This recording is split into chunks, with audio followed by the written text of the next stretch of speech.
नमस्कार, मेरा नाम राहुल यादव और आप देखना शुरू कर चुके हैं हरियाणा तक। भाजपा में इन दिनों काफी हलचल मची हुई है। जिला परिषद के चुनावों में बेहद खराब प्रदर्शन के बाद पार्टी लगातार बैठकों के माध्यम से समीक्षा करने में जुटी है कि आखिर पार्टी की हार, इतनी बुरी हार अगर हुई तो हुई कैसे।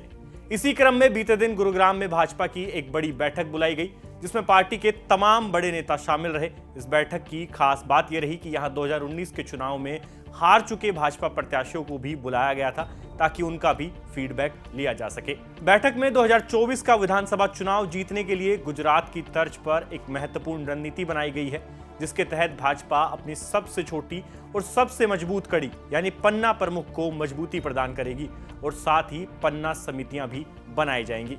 दरअसल भाजपा ने इसी रणनीति पर काम करते हुए गुजरात में शानदार जीत दर्ज की है और अब पार्टी हरियाणा में खुद को मजबूत करने के लिए गुजरात वाले फॉर्मूले को लागू करने जा रही है। आगे बढ़ने से पहले आप ये समझ लीजिए कि पन्ना प्रमुख क्या होता है। आसान भाषा में समझे तो पन्ना प्रमुख एक भाजपा कार्यकर्ता ही होता है जिसको वोटर लिस्ट के एक पन्ने की जिम्मेदारी दी जाती है, जिसमें 30 वोटरों के नाम होते हैं।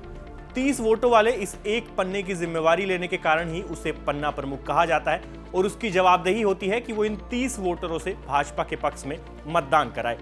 पन्ना प्रमुख को भाजपा की सबसे मजबूत चुनावी गोलबंदी भी माना जाता है। लेकिन अब हरियाणा में पार्टी पन्ना प्रमुख से भी नीचे जाकर पन्ना समितियों का गठन करने जा रही है, क्योंकि पार्टी मानती है कि यही वो बड़ा कारण है जिसके चलते इस बार के गुजरात विधानसभा चुनाव में भाजपा ने शानदार जीत हासिल की है। पन्ना समिति में यह होगा कि 30 वोटरों पर कुल 5 पन्ना प्रमुख बनाए जाएंगे और इन 5 पन्ना प्रमुखों की एक पन्ना समिति होगी।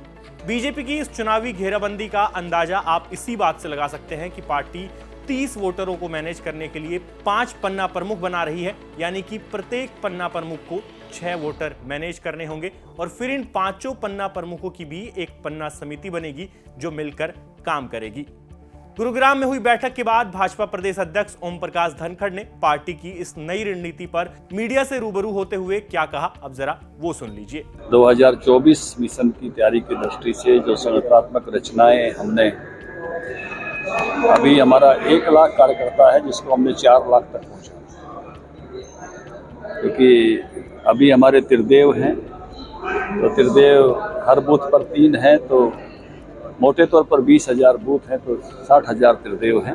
लेकिन अब हम संगठन को हर पन्ने तक पहुंचाएंगे और पन्नों की संख्या औसत रूप से 4 लाख है। तो ये तैयारी है, यानी इससे ऊपर का जो मेरा ऑर्गेनाइजेशन है वो 40,000 का है, बूथ पर 60,000 का है। अभी 1 लाख लोग काम करते हैं, मल्टीप्लाई बाई उसको 4 से गुणा करके 4 लाख करना है। हर एक को जो है और आगे बढ़ना है, उसी की तैयारी है कि किस प्रकार से अपने संगठन को हम 6 अप्रैल तक हमने एक लक्ष्य भी दिया है कि 4 लाख लोगों तक का संगठन खड़ा करेंगे, हर पन्ने पर एक मजबूत कार्यकर्ता।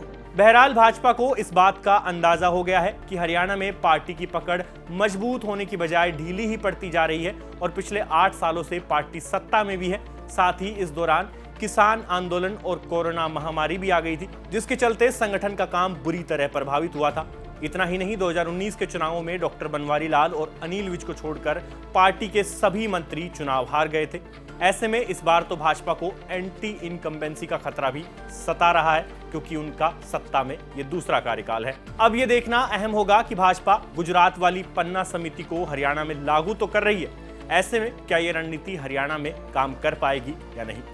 आपका भाजपा की इस स्ट्रेटजी पर क्या कहना है, हमें कमेंट करके जरूर बताइए। साथ ही हरियाणा की तमाम खबरों के लिए आप देखते रहिए हरियाणा तक। शुक्रिया।